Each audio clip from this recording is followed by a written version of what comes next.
Hey guys, welcome to the Prepping Preacher channel. I'm Brother Tim. I'm so glad you're here, and I hope God's truly blessing you. Well, it appears we got a reprieve from the winter weather here in the great state of Tennessee. God's given us some beautiful weather, but it wasn't like that 4 days ago. As a matter of fact, we had over 15 tornadoes reported in the state of Tennessee. They were all in Kentucky, Arkansas, all over the place, Illinois.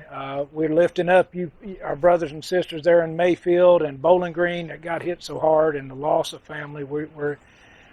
Lord, just comfort you. But we, about 3 in the morning, the sirens were going off, the weather radio was going off, and so we had to bug out. So we grabbed our bug out bags and took off. Now, in saying that, I'm wondering how many people truly have a good bug out bag put together. And so I'm going to show you mine. Now, you can put together any type you want, but use mine as an idea. It's not a end all for bug out bags, and bug out bags are not static, they're fluid. They keep changing with the seasons, with new gear that might cut down the weight, and so or do different things. So here we go. We're going to look at what I carry in my bug out bag. Stay tuned.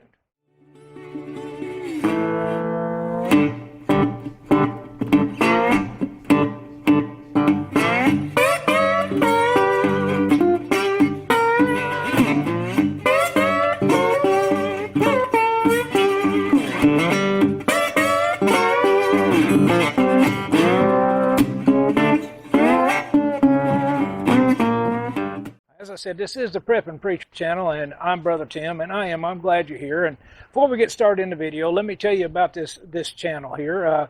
Number one, we're pro-God. We love our Jesus, and He loves us. We're pro-family, and along with that goes pro-life. We don't support the murdering of innocent babies. That is an offense against the holy God.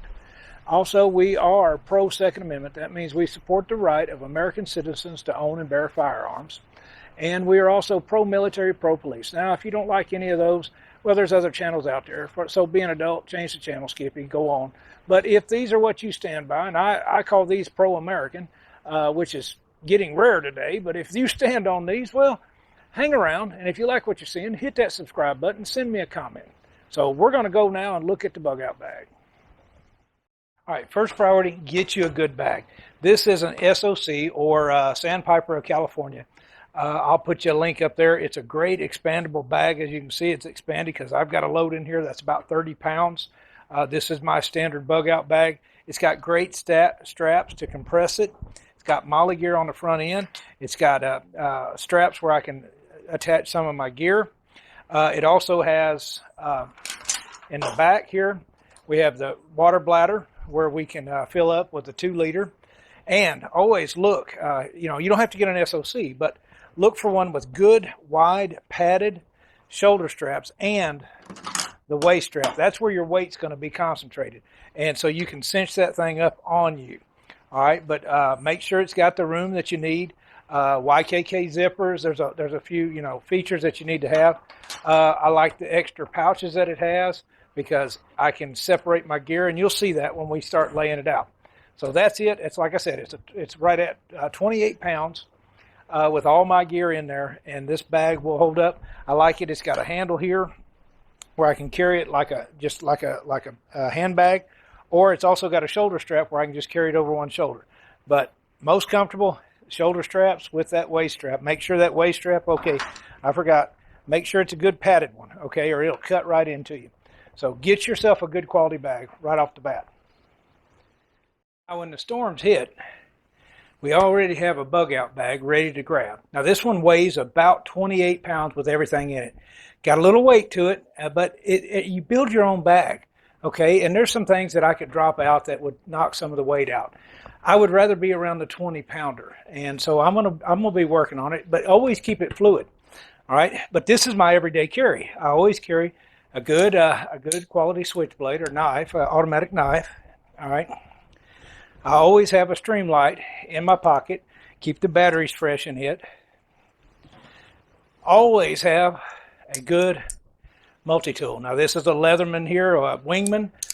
Great little Leatherman. I've had Leathermans for about 25 years now. I have my sidearm that I carry. And then when we went for the storm, this is what I keep for protection. I also had it. So I had a little bit of a load, but we weren't going too far. And this is what I can carry in the truck if we have to go. This is a great little bug out situation. So I'm going to show you all my categories and how we do it. So stay tuned. In my bug out bag, I'm going to start with what I put on the bottom. Least necessary item is clothes, because I'm going to have clothes on when I go. So I've got a pair of pants, a good pair of cargo pants, canvas. I've got 3 pair of socks minimum, man. You got to take care of your feet. I've got shirts here that are rolled up with the Ranger bands. I've got my underwear, and so I've got clothes that will last me. My next item on the lower end of the priorities is actually food, okay? Because I'm not going to be thinking about eating if it's a storm or whatever it is. I'm going to try to get out there and get to a place of safety first, so I don't need it right off the bat. Now, with it, I carry spare Ziploc bags that can be used. I carry 6 of the Mountain House freeze-dried meals. Okay, you can see just various ones here. And we also carry some coffee, and I'll take a coffee and Cliff bars, energy bars. All right, I'll take it, and I'll take my beef sticks. So if I do get hungry, I'll put them in the front of the pouch to where I can get to them, okay? But put a couple of them, but the rest of them go into the bottom of the bag with the clothes. So if you've got dogs with you, take you some dog food, put it in a Ziploc bag, and take it with you also. That way you've got something for your furry friends.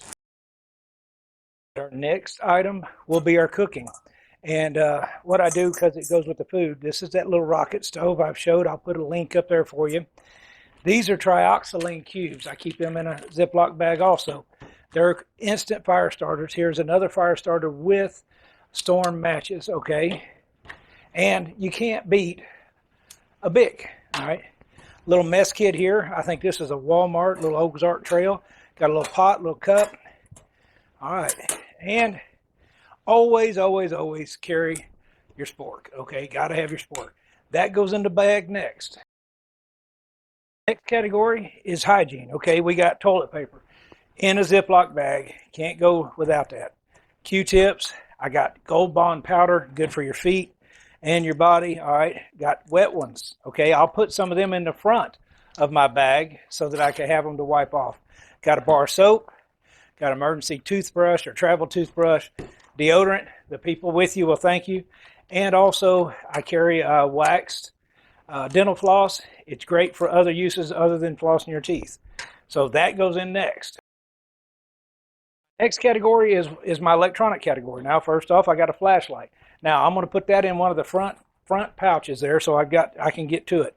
The weather radio also, it's got a flashlight with it. It's got a dynamo where you can charge it up and you can hear what's going on, the current events, and pick up weather. That will go in the front also because I'll need to get to it quick.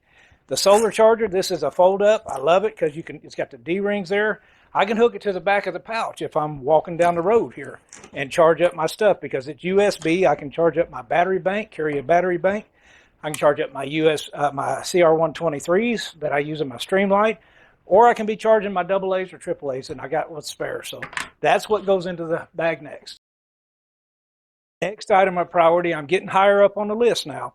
This is first aid, okay? And you can build your own first aid. There's great first aid kits out there. But we've got Easy Gauze, we've got Quick Clot, we've got combat bandages, more Easy Gauze, wraps. Always got my scissors, moleskin padding. That's great if you're getting some kind of blister on you. Burn Tech. You don't know what kind of burns are out there. All right, we got tourniquet, and again more combat gauze. And an N95 mask for the dust and particles, whatever's going on out there. But add more to it. I've got Band-Aids in the bags here. I've got gauze at triple ointment in there also. But you can build your own first aid. These go in the very front so I can get to them quick in case there's trauma. My next item on priority is going to be the weather and shelter. All right, and what I've got here, these are GI ponchos. I've got this in unwound because I'll have it at the very top. All right, so I can take it out quick and get under cover. Here's another one. This way I can snap them together and have a tent shelter. And I got the Whoopee, or as some people might call it, a poncho liner. Can't go in the woods without it. So that's the next. It goes on top. Next priority is water. Now I've got a 2-liter bladder here that will fit into the back of the bag. I've also got my Sawyer water filtration system here, and with the cleaning, and the Noon Spork. Now this is another way that you can get the electrolytes in you, and I carry that with me also that I can mix in with the water. Next priority, and this is what I just carry up front so we can, if we need them. Good knife. All right, now this is the Cold Steel GI Tanto. I've used it for a few years. I've batoned with it. It's a great knife, keeps a good edge. All right, this is my Ontario knife Rat 3. I love my little knife. That's just for small jobs, okay? And I've got a little multi-tool, and I carry an SOG hatchet with me. Sharpener, work gloves, 550 cord, can't go without it, wire ties. That's my bag. So that's what we carry. This is what I grab to throw in the truck if we're going for any kind of distance, or like the other night in the morning, we can grab it and we can get ourselves to a place of safety if a storm's coming in. And we've got everything that we can last for at least 3 days, probably more. And that's what a bug out bag is, so that you can last. It's not that you're going to live forever on it, but it's so you can last for just a while. But you got to watch the weight. Well, if you made it this far, well, God bless you. I appreciate you being here. Guys, again, you're giving me that most valuable commodity, and that's your time, and it's irreplaceable. But that's what I carry for a bug out bag. And like I said in the video, I'm going to try to cut down the weight at least 8 to 10 pounds. The less you got to carry, the more comfortable you're going to be if you have to really feed it down the road. So, but always be fluid. And but the other thing is, I'm not a minimalist. I'm not going to sit here and say, oh, I wish I had this, wish I had that. The cool thing about carrying the gear I've got, if it gets too heavy on a trip, I can get rid of some of that gear, just like the old pioneers did back in the day. If you're a minimalist starting out, well, you can't find the gear. I mean, you can't, all of a sudden it appears. So, there's pluses and minuses to both styles there. But I like to carry my gear, and if it gets too heavy, I'll drop some of the gear and keep just the vitals there. But again, I appreciate you being here. And if you like this, man, give it a thumbs up. If not, give it a thumbs down. Hit the subscribe button if you want to learn more. Come on and join us over at thepreppingpreacher.com. That's the website that's being supported by this channel. A lot of good brothers and sisters in Christ that are over there that are prepping and trying to get ready for whatever's coming. Remember this, we always hope for the best, and the best that we've got is Jesus Christ our Savior, but we're preparing for the worst. He told us, to take care of our families. If you didn't, you're worse than an infidel. And so that's what this is about. So until I see you again, I'm praying God may richly bless you. You'll continue to stand in that gap. This is the Prepping Preacher, guys. I'm out of here.